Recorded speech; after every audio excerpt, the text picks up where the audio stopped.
आओ बच्चों, आज हम क्लास 9th का चैप्टर 1 का सेकंड पार्ट पढ़ते हैं।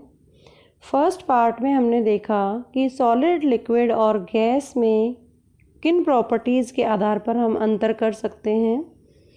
आज हम ये देखेंगे कि क्या एक स्टेट ऑफ मैटर को दूसरे स्टेट ऑफ मैटर में हम चेंज कर सकते हैं, यानी सॉलिड को लिक्विड, लिक्विड से गैस या गैस से सॉलिड दोबारा क्या परिवर्तित हो सकती हैं। आइए देखते हैं। सबसे पहले सभी सब्सटेंसेस, कोई भी वस्तु है, कोई भी पदार्थ है, वो किसी न किसी स्टेट में एग्जिस्ट करती है अंडर ऑर्डिनरी कंडीशंस, मतलब उसका फिक्स टेम्परेचर है या प्रेशर है, वो एग्जिस्ट करेंगी। जैसा कि चित्र में दिख रहा है, अगर सॉलिड है तो कॉम्पैक्ट फॉर्म में है, लिक्विड है तो फ्लोइंग नेचर है, और गैस है तो पूरा इन्वायरमेंट के अंदर डिफ्यूज़ होती रहती हैं। तो हर एक स्टेट में अलग अलग कंडीशंस हैं, अलग अलग उसके अंदर प्रॉपर्टीज़ हैं, और सभी मैटर एक स्टेट से दूसरे स्टेट में चेंज करी जा सकती हैं बाय चेंजिंग टेम्परेचर, प्रेशर या दोनों ही। कभी कभी सिर्फ टेम्परेचर के आधार पर हम उसको चेंज कर सकते हैं, कभी कभी हम प्रेशर या समटाइम्स दोनों प्रेशर और टेम्परेचर प्रॉपर्टीज़ को यूज़ करके हम मैटर को एक स्टेट से दूसरे स्टेट में चेंज कर सकते हैं।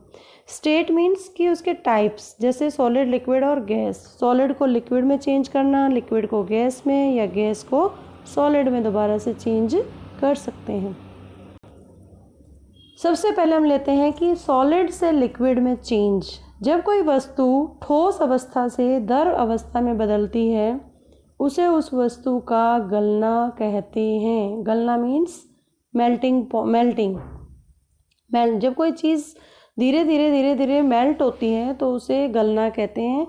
और ये कब होता है, जैसे नीचे आइस है, आइस को जब आप ओपन में छोड़ देते हैं तो उसको जो हीट मिलती है इन्वायरमेंट से, धीरे धीरे आइस है वो मेल्ट होना शुरू हो जाती है, और वो आफ्टर सम टाइम पूरी की पूरी आइस वाटर में चेंज हो जाती है आफ्टर हीटिंग या after getting heat from the environment, कहीं से भी। तो कहने का मतलब क्या है, जब भी किसी ठोस को हम हीट करते हैं, आपने पीछे वाली वीडियो में देखा कि ठोस के जो पार्टिकल्स हैं वो बहुत ही नियर होते हैं, उनमें काइनेटिक एनर्जी बहुत ही न के बराबर है, क्योंकि उसके पार्टिकल्स अपनी ही पोजीशन पर मूवमेंट करते रहते हैं, वाइब्रेट करते रहते हैं। लेकिन जैसे ही हम उस सॉलिड को हीट करेंगे, उसके पार्टिकल्स की जो गतिज ऊर्जा है वो बढ़ेगी, और धीरे धीरे वो अपनी वाइब्रेटरी पोजीशन भी उनके अंदर इंक्रीज होने लग जाएगी, और वो एक्सपेंड होना शुरू कर देगा, उसमें स्पेस आना शुरू हो जाएगा। और एक पर्टिकुलर टेम्परेचर पर पूरा का पूरा सॉलिड जब लिक्विड में बदल जाता है, तो इस स्टेट को हम मेल्टिंग या फ्यूजन कहते हैं, गलना कहते हैं, या संगलन भी कहते हैं। तो एक पर्टिकुलर टेम्परेचर, दूसरा आता है दोनों में डिफरेंस क्या है। मेल्टिंग सिर्फ पिघलना, कि सॉलिड लिक्विड में चेंज हो गया, इसकी स्टेट चेंज हो गई, इसको मेल्टिंग कहते हैं। लेकिन what is melting point? Melting point means गलनांक, जैसे इसका नाम है, गलना जमा अंक। अंक मीन्स वो तापमान जिस पर कोई वस्तु ठोस अवस्था से द्रव अवस्था में परिवर्तित हो जाती है, उसे उस वस्तु का गलनांक या मेल्टिंग पॉइंट कहते हैं। नेक्स्ट प्रॉपर्टी हम देखते हैं, इंटरस्टेट कन्वर्जन। सेकेंड है लिक्विड टू गैस चेंज। जब किसी द्रव को गैस अवस्था में बदलते हैं या बदल जाता है कोई लिक्विड गैस से, तो उसे बॉइलिंग कहते हैं। बॉइलिंग मतलब उस चीज़ को बॉयल करना, उस चीज़ के अंदर वाष्पीकरण करना, ये कहलाएगा। ऐसे ही एक एग्जाम्पल दे रखा है कि जैसे कोई लिक्विड है, केटली के अंदर आपने पानी लिया, पानी को जब हम हीट करते हैं तो पानी के पार्टिकल्स के बीच में ऑलरेडी स्पेस होता है, लेकिन जैसे उस पार्टिकल्स को एनर्जी मिलेगी, वो पार्टिकल्स के अंदर स्पीड बढ़ जाएगी।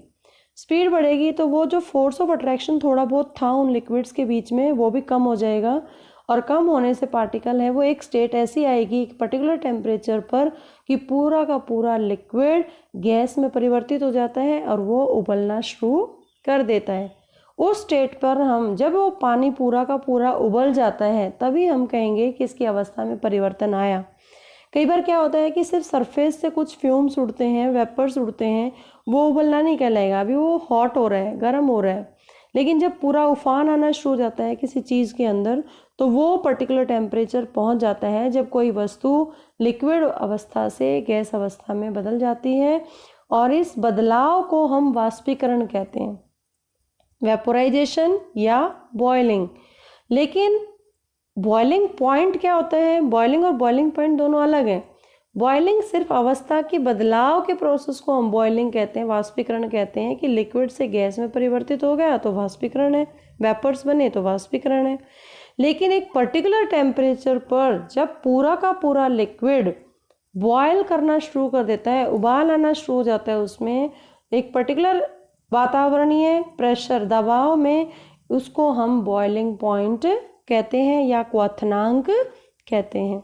जैसे केटली है, केटली में चाय है या पानी है, जो भी हम गर्म करते हैं, तो उसकी जो एनर्जी है उसको वाइब्रेट करने में, उसके जो पार्टिकल्स थे उसकी काइनेटिक एनर्जी को बढ़ाने में हेल्प करती है, और वो काइनेटिक एनर्जी इतनी ज़्यादा बढ़ जाती है कि वो अपनी अवस्थाओं को ही परिवर्तित कर देती है कि पूरा का पूरा पानी भाप बनकर उड़ जाता है, और जब कोई भाप बन के वेपर्स बन जाते हैं उसे वाष्पीकरण कहते हैं।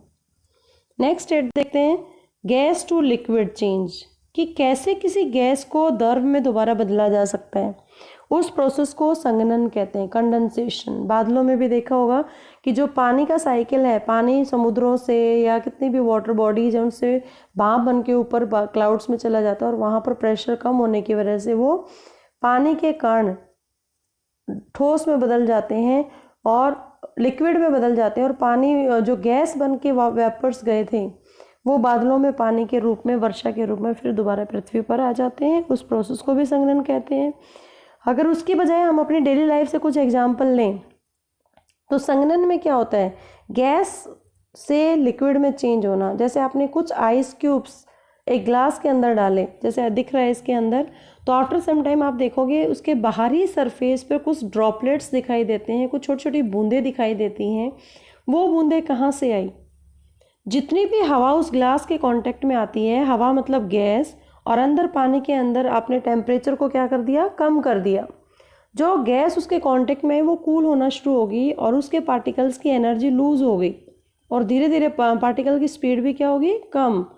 और स्पीड कम होगी तो फोर्स ऑफ अट्रैक्शन ज़्यादा हो जाएगा, और वो पार्टिकल्स क्लोजली मूव करेंगे, और इससे गैस है वो लिक्विड में चेंज हो जाती है, और इस प्रोसेस को संघनन कहते हैं।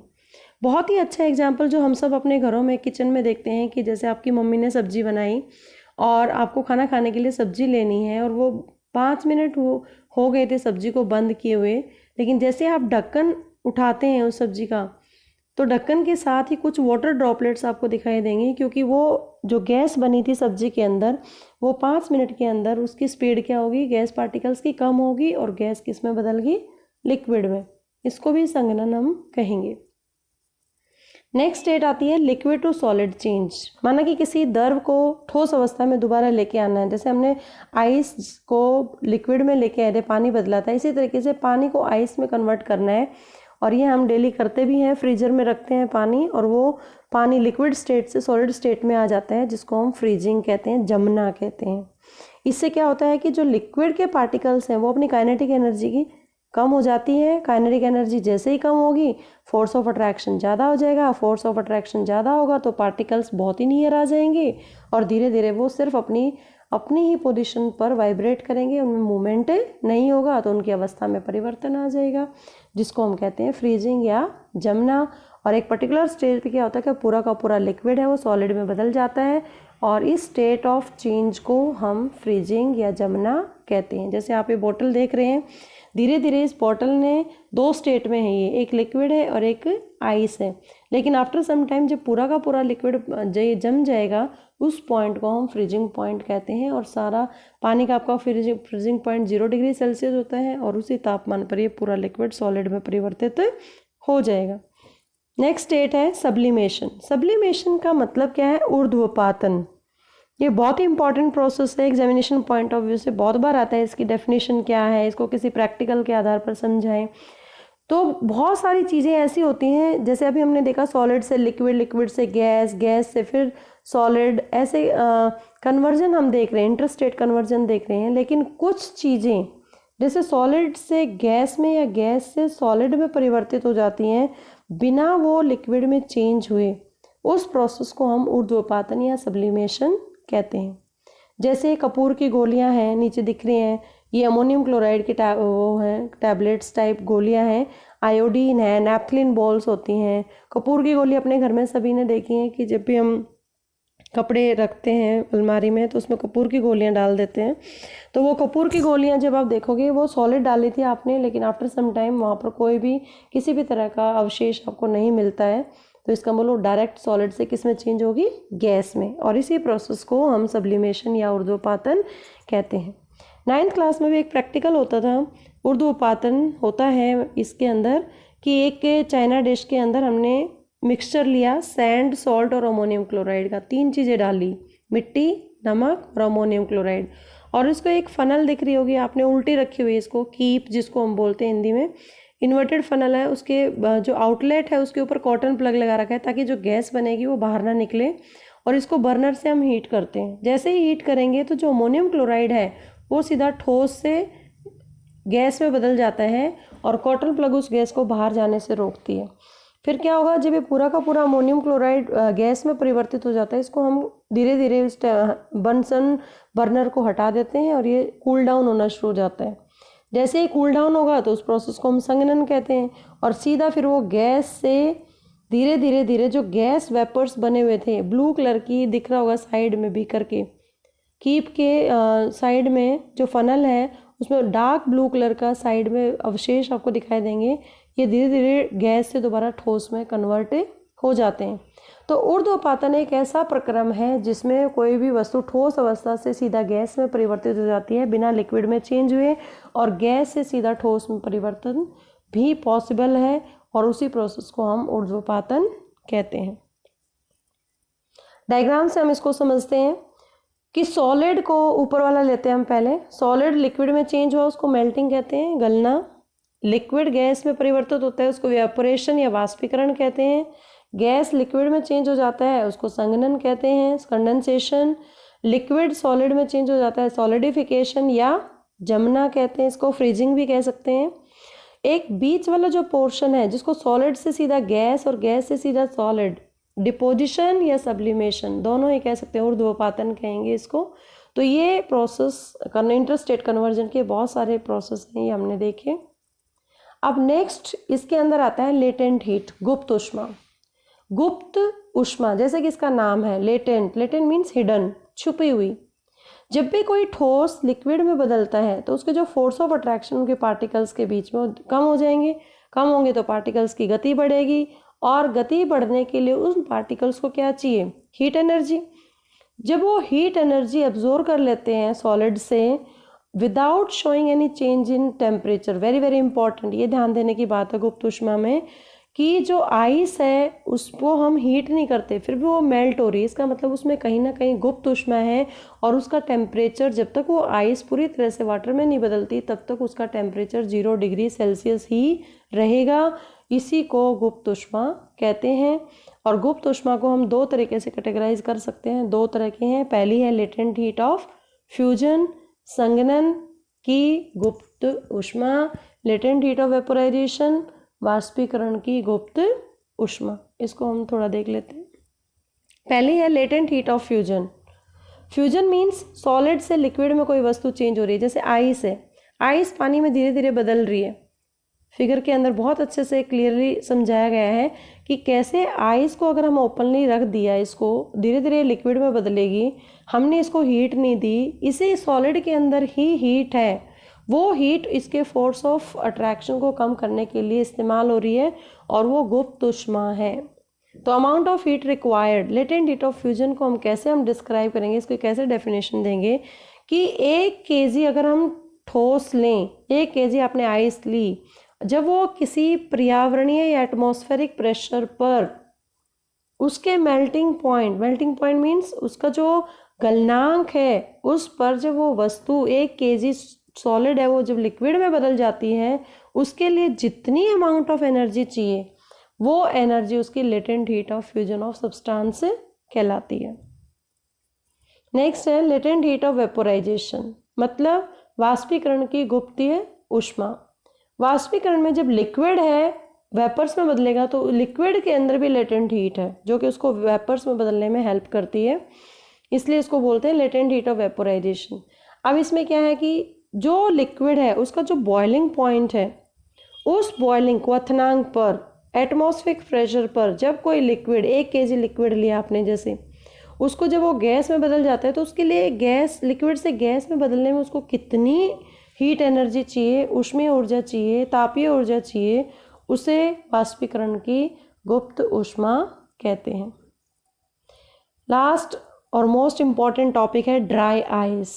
ड्राई आइस क्या होता है कि जब कभी सॉलिड कार्बन डाइऑक्साइड को हाई प्रेशर पर स्टोर किया जाता है तो ये जो सॉलिड कार्बन डाइऑक्साइड है ये डायरेक्टली गैस में चेंज हो जाती है without coming into liquid. That is why इसलिए सॉलिड कार्बन डाइऑक्साइड को ही ड्राई आइस कहते हैं। जैसे आपने देखा होगा आइसक्रीम स्टोरेज के लिए जो आइसक्रीम वेंडर्स होते हैं उनकी जो रेडी होती है उसके अंदर भी ड्राई आइस होती है, और ये it's very dangerous solid carbon dioxide है। रेफ्रिजरेटर्स में जो फ्रीजिंग है, फ्रीजर होता है, उसके अंदर भी ड्राई आइस का इस्तेमाल किया जाता है ताकि उसका अच्छे से उसको फ्रीज़ किया जा सके।